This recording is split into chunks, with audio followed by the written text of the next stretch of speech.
Assalamualaikum warahmatullahi wabarakatuh. Apa kabar PKK? Alhamdulillah, luar biasa.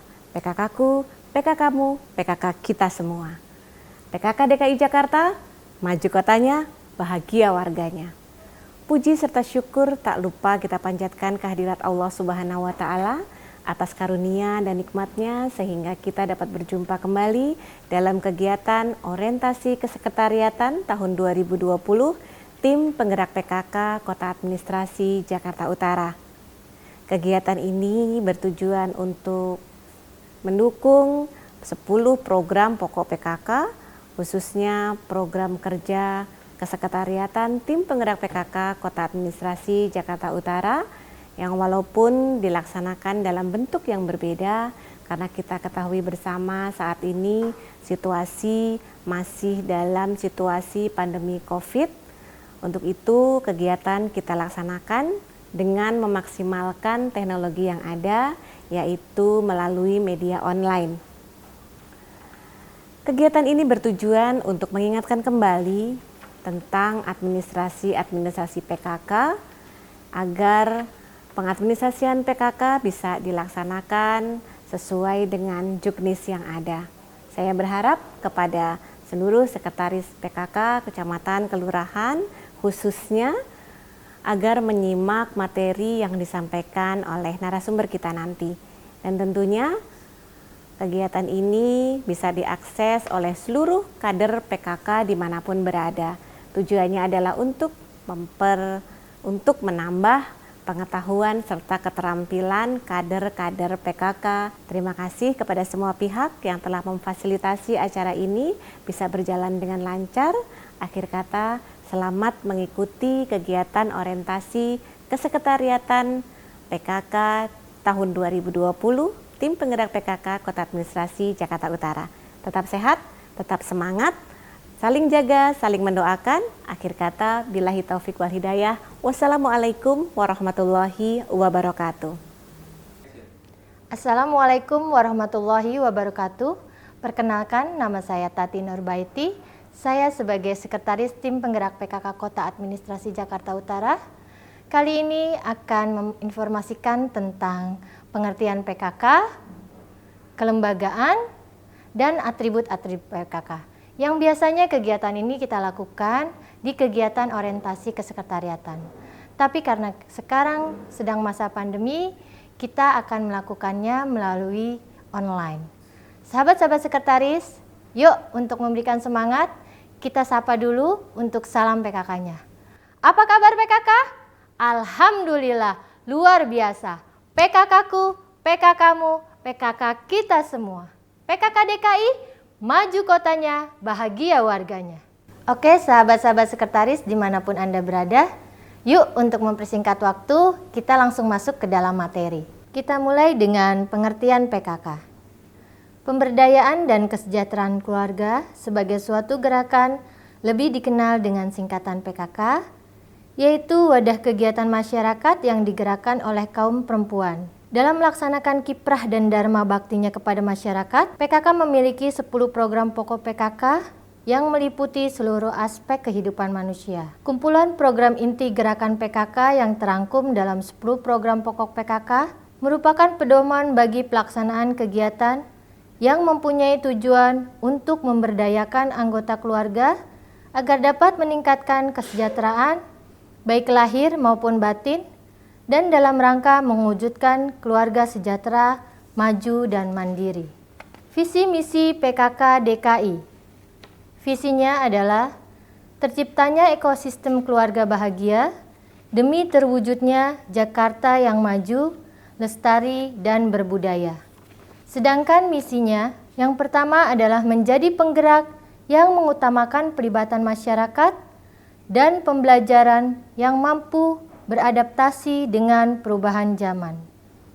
Yang kedua, menjadi sumber rujukan data dalam penelitian, mengembangkan kebijakan, perencanaan program, menumbuhkan karakter keluarga yang bahagia, aman, dan damai melalui penghayatan dan pengamalan Pancasila serta semangat gotong royong. Yang keempat, menumbuhkan lingkungan keluarga yang cerdas, kreatif, sejahtera dan mandiri melalui upaya pendidikan, peningkatan keterampilan, dan pengembangan kehidupan berkoperasi. Misi yang kelima yaitu menciptakan ketahanan keluarga melalui peningkatan keterampilan dan pengelolaan sandang, pangan, dan rumah tangga yang sehat dan layak. Yang keenam, menciptakan keluarga sehat melalui pembiasaan pola hidup bersih dan sehat, peningkatan kelestarian lingkungan hidup, dan perencanaan sehat. Yang ketujuh, misinya memaksimalkan RPTRA sebagai laboratorium PKK yang merupakan pusat pembelajaran dalam pelaksanaan 10 program pokok PKK dan kewirausahaan terpadu. Sahabat-sahabat sekretaris, apa sih 10 program pokok PKK itu? Yang pertama adalah penghayatan dan pengamalan Pancasila. Yang kedua, gotong royong. Yang ketiga, pangan. Keempat, sandang. Kelima, perumahan dan tata laksana rumah tangga. Keenam, pendidikan dan keterampilan. Ketujuh, kesehatan. Kedelapan, pengembangan kehidupan berkoperasi. Kesembilan, kelestarian lingkungan hidup. Dan kesepuluh, perencanaan sehat. Gerakan PKK mempunyai dasar hukum yaitu yang pertama, Peraturan Presiden Nomor 99 Tahun 2017 tentang Gerakan Pemberdayaan dan Kesejahteraan Keluarga. Yang kedua, Peraturan Menteri Dalam Negeri Nomor 1 Tahun 2013 tentang pemberdayaan masyarakat melalui Gerakan Pemberdayaan dan Kesejahteraan Keluarga.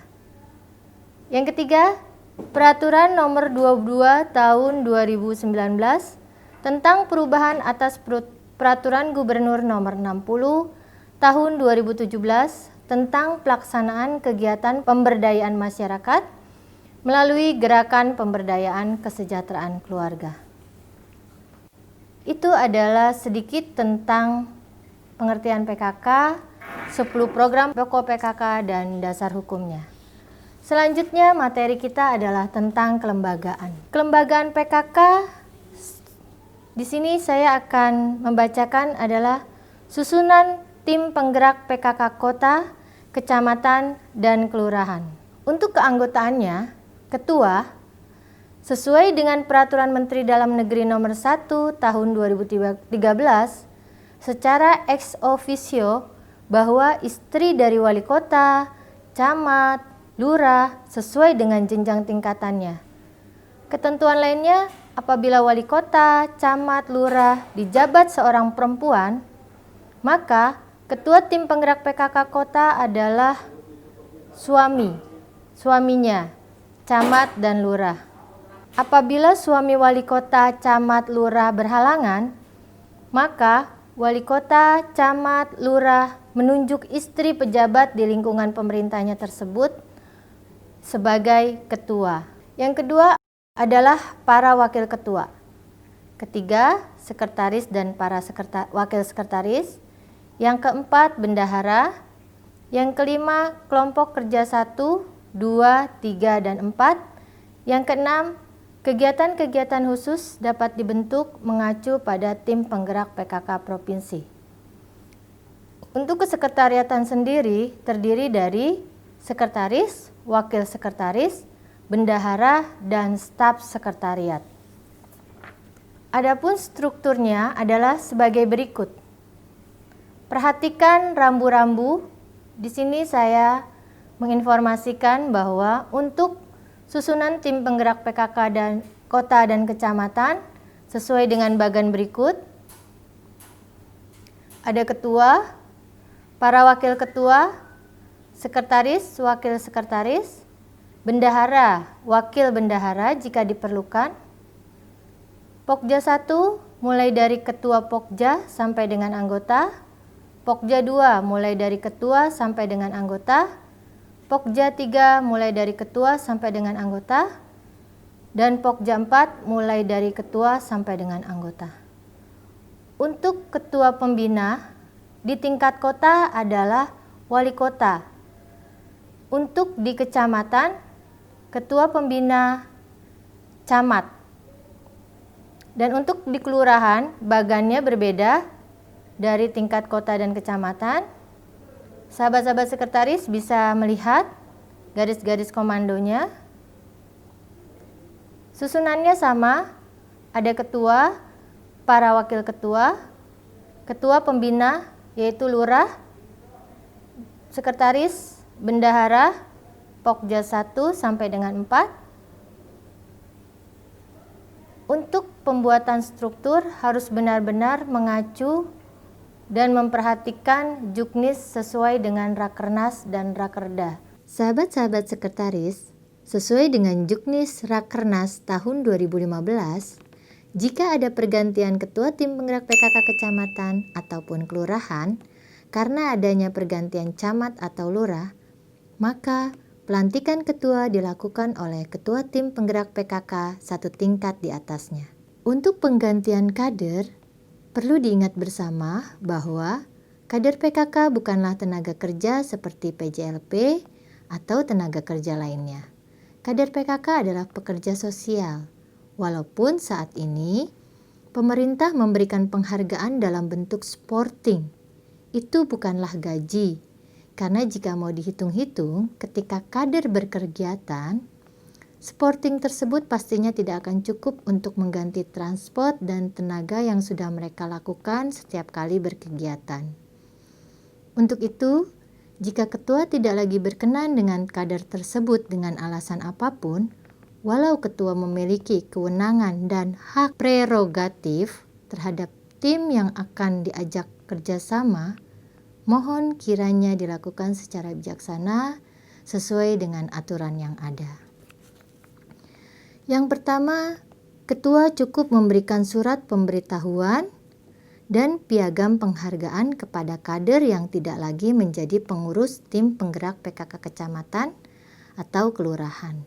Yang kedua, surat yang dikeluarkan oleh ketua tim penggerak PKK kecamatan dan kelurahan sebagai bukti bahwa kader tersebut tidak lagi menjadi pengurus tim penggerak PKK kecamatan dan kelurahan adalah surat pemberitahuan kepada camat atau lurah sesuai wilayahnya, karena camat atau lurah adalah ketua pembina tim penggerak PKK kelurahan, dan karena anggaran sporting ada di bawah tanggung jawab camat atau lurah, maka camat atau lurah berhak mengetahui kader PKK yang tidak lagi menjadi pengurus tim penggerak PKK kecamatan atau kelurahan. Ketua tim penggerak PKK kecamatan dan kelurahan juga memberikan usulan nama pengganti kader PKK tersebut. Materi selanjutnya yaitu atribut PKK. Atribut PKK yang pertama adalah lambang PKK. Ditetapkan dalam Surat Keputusan Menteri Dalam Negeri nomor 48 tahun 1983. Kedua adalah duaja.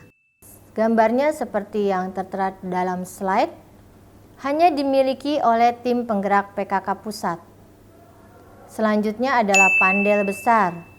Pandel PKK ini wajib dimiliki oleh tim penggerak PKK pusat sampai dengan tim penggerak PKK kecamatan. Yang keempat yaitu vandel meja. Vandel meja dimiliki oleh tim penggerak PKK pusat sampai dengan tim penggerak PKK kelurahan. Perhatikan ukuran-ukurannya harus sesuai bahan-bahannya. Untuk vandel meja dan vandel PKK yang besar, ada tulisan di belakang disesuaikan dengan tingkatannya. Sebagai contoh, vandel tim penggerak PKK kota. Di belakangnya harus ditulis Provinsi DKI Jakarta. Begitupun vandel meja, tim penggerak PKK Kota Administrasi Jakarta Utara, di belakang harus dibordir Provinsi DKI Jakarta. Kecamatan dan kelurahan pun sama seperti itu. Sebagai contoh, tim penggerak PKK Kecamatan Tanjung Priuk, untuk di belakangnya dibordir Kota Administrasi Jakarta Utara. Atribut yang selanjutnya yaitu lencana atau PIN PKK. Dimiliki oleh semua tim penggerak PKK dan para kader serta anggota masyarakat yang mengikuti kegiatan PKK. Ukuran garis tengahnya 3,5 cm. Selanjutnya adalah stempel PKK. Ukuran stempel PKK kota, kecamatan, dan kelurahan. Yang pertama, garis tengah lingkar luar 3,5 cm. Yang kedua, garis tengah lingkar dalam 2 cm. Yang ketiga, pada lingkaran dalam dengan latar belakang garis halus sebanyak 34 buah dengan tulisan PKK. Untuk stempel PKK, ada tulisan di tengah lingkaran. Di sini saya mencontohkan Kota Administrasi Jakarta Utara. Di bawahnya bertuliskan Provinsi DKI Jakarta. Untuk kecamatan, Kecamatan Tanjung Priuk, Kota Administrasi Jakarta Utara. Untuk kelurahan, Kelurahan Sukapura, Kecamatan Celincing, dan seterusnya. Setelah ke atribut, PKK mempunyai mars, yaitu Mars PKK. Mars PKK adalah lagu mars yang ditetapkan dengan Keputusan Menteri Dalam Negeri nomor 294 tahun 1982 pada tanggal 24 September tahun 1982. Mars PKK dinyanyikan pada setiap kegiatan pemberdayaan dan kesejahteraan keluarga. Mars PKK diciptakan oleh Sumanto.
Selanjutnya adalah kop surat. Sahabat-sahabat sekretaris, untuk kop surat kita bisa sama-sama melihat pada slide bentuk kop surat baik itu di kecamatan maupun di kelurahan, seperti tertera dalam slide. Selanjutnya adalah papan nama PKK. Papan nama PKK biasanya tercantum di depan kantor wali kota kalau di tingkat kota, atau di depan kantor kecamatan dan kelurahan. Untuk ukurannya sendiri di tingkat kota, panjangnya 175 cm, lebarnya 75 cm. Untuk di tingkat kecamatan, panjangnya 155 cm dan lebarnya 65 cm. Sedangkan untuk di tingkat kelurahan, panjangnya yaitu 120 cm dengan lebar 50 cm. Untuk seragam nasional tim penggerak PKK, yaitu seragam resmi, terdiri dari 1. Rok, jas, blus batik lengan panjang bagi perempuan, dan celana panjang, kemeja batik lengan panjang bagi laki-laki. Yang kedua, warna rok, jas, celana panjang berwarna hijau toska polos, blus kemeja batik warna hijau toska. Gambar seperti tertera pada slide. Yang kedua adalah seragam kerja dan seragam lapangan. Terdiri dari blus atau kemeja batik, seragam resmi dipadu dengan rok dan celana hitam. Kelengkapan memakai seragam Yang pertama adalah sepatu warna hitam, tas tangan warna hitam, perhiasan sederhana yang tidak mencolok. Bagi yang memakai kerudung, warna kerudung disesuaikan dengan warga seragam nasional. Sahabat-sahabat sekretaris, bahan jas dan batik PKK nasional tidak diperbolehkan untuk dipakai membuat berbagai macam bentuk lainnya. Misalnya payung, tas, dan aksesoris lainnya. Karena bahan tersebut hanya diperuntukkan untuk pakaian PKK nasional lengkap dan PKK nasional kerja atau lapangan. Demikian sahabat-sahabat sekretaris pengetahuan dasar tentang PKK. Kita akan berjumpa lagi pada part berikutnya di kegiatan orientasi sekretariat. Semoga materi ini bisa bermanfaat bagi kita semua. Selamat belajar dan selamat beraktivitas walaupun di masa pandemi. Assalamualaikum warahmatullahi wabarakatuh.